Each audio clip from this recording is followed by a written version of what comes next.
C'est un véritable drame qui se joue au cœur de l'Empire galactique de Gilmoran. La reine, dans l'incapacité d'engendrer une descendance, a dû abdiquer, et une ancienne loi est sortie des oubliettes pour organiser un grand concours pour lui trouver une remplaçante. Parmi 10 femmes magnifiques mais surtout prêtes à tout, une seule se verra remettre la couronne et le titre de reine pour tenir compagnie au roi Gilmoran VIII. Attention, il ne s'agira pas d'un concours de beauté ou d'éloquence, ces 10 femmes sont spécialement choisies et sélectionnées en premier lieu pour leurs aptitudes physiques étonnantes, des performances hors du commun qui les placent au top de la condition humaine. Qu'elles viennent de la noblesse ou qu'elles soient roturières de basse extraction, c'est à la force des poings et des muscles qu'elles parviendront à se hisser jusqu'à la première place, épreuve après épreuve. Athlétiques, sportives, endurantes, puissantes, ces 10 compétitrices partagent toutes ces qualités et plus encore, mais une seule pourra vraiment remporter le concours et surtout y survivre. Car les épreuves, au nombre de 4, seront hautement mortelles avec un risque de tous les instants dans des environnements extrêmement dangereux des coins les plus inhospitaliers de l'Empire. Des créatures sauvages tirées de la préhistoire, ou plus fantaisistes, toutes de griffes et de crocs, n'attendent que la première occasion de faire un bon repas que les organisateurs du concours leur servent sur un plateau. 4 épreuves, 4 classements et une seule véritable victoire à la toute fin. Comme dans toutes les compétitions, il y a des favorites, mais il y a aussi et surtout de nombreux rebondissements et retournements de situation, et beaucoup de gens semblent s'intéresser de très près à certaines candidates en particulier. Sous le vernis d'impartialité brutale du hasard, les chances sont biaisées et la partie est inégale dès le départ, mais peu s'en rendront vraiment compte. Quelque chose se trame au sein du vaste empire Gilmoran, et toutes les victoires ne sont pas forcément bonnes à prendre. Que les jeux commencent. On va tout de suite taper du pied dans la fourmilière. Oui, cette histoire est pour beaucoup inspirée assez clairement des récits à la Battle Royale ou surtout Hunger Games qui fleurissent depuis les 2 dernières décennies et donc Frank Shaw a sans aucun doute été nourri jusqu'au gavage comme nous tous. L'échelle cependant ici est différente. C'est rien moins que le sort de tout un empire galactique qui se joue avec cet affrontement en 4 grandes étapes entre 10 concurrences féroces et pas toutes innocentes.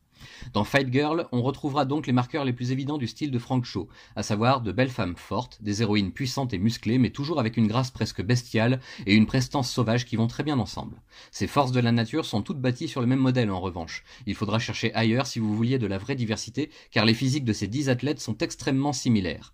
Une seule personne de couleur en tout et pour tout dans tout le groupe, des corps et musculature standardisés jusqu'au visage taillé de la même façon d'une participante à une autre, c'en est au point où malgré de rares différences pourtant évidentes, on a parfois du mal à reconnaître telle ou telle concurrente, et je ne parle pas de retenir leur nom à toutes. De toute façon, vous verrez très rapidement que l'auteur a ses propres chouchoutes qui auront droit à un traitement plus marqué que les autres, et que vous regarderez grimper les marches du succès sans vraie surprise, il faut bien le dire. En cela, Fight Girls n'a rien de bien original, et le fanservice fonctionne certes à plein régime, mais ne suffit pas à gommer les défauts de style de son auteur. Même la présence de Sabine Rich aux couleurs, pourtant une artiste très talentueuse et reconnue dans sa profession, ne parvient qu'à grand-peine à nous arracher un haussement de sourcil appréciateur ci et là. Mais alors, qu'est-ce qui fait tout le charme et toute la beauté de Fight Girls? En grande partie le fanservice, on l'a dit plus haut, mais surtout le scénario. Et oui, je ne m'y attendais pas moi-même pour tout vous dire. Je ne veux rien vous spoiler, mais les références à de grandes œuvres de la science-fiction sont nombreuses et variées au sein de cette histoire. Certaines très évidentes, comme des films de monstres si chers à Frank Shaw, ou bien plus recherchées, comme pour Dune, monument du genre s'il en est. La 4e et ultime épreuve à elle seule suffit à expliquer le titre et à nous démontrer tout le talent de l'auteur-dessinateur, en utilisant très peu de variations de cadre ou de décorum, simplement en se basant sur de l'action extrêmement bien décrite, tant visuellement que narrativement, par des commentateurs invisibles et omniprésents. Et ce n'est qu'un avant-goût de ce que cache réellement ce comic book indépendant qui en a clairement sous le pied et le fait savoir. Une très bonne surprise donc, c'était pas gagné, il faut vraiment un petit moment pour surmonter les défauts ou clichés de genre qui pèsent sur le récit, mais après ce n'est que du bonheur et on se prend même à espérer des déclinaisons dans d'autres styles si possible. Venu de la scène très indépendante de l'industrie des comics américaines, Fight Girls se lit très facilement, se dévore même à l'instar de certaines candidates de bien des façons. Un conseil, préservez-vous des spoilers trop détaillés que vous pourriez retrouver en ligne, il faut vivre l'expérience à fond comme si vous faisiez partie d'une portion très privilégiée du public dans cette compétition de tous les instants. Longue vie à la reine.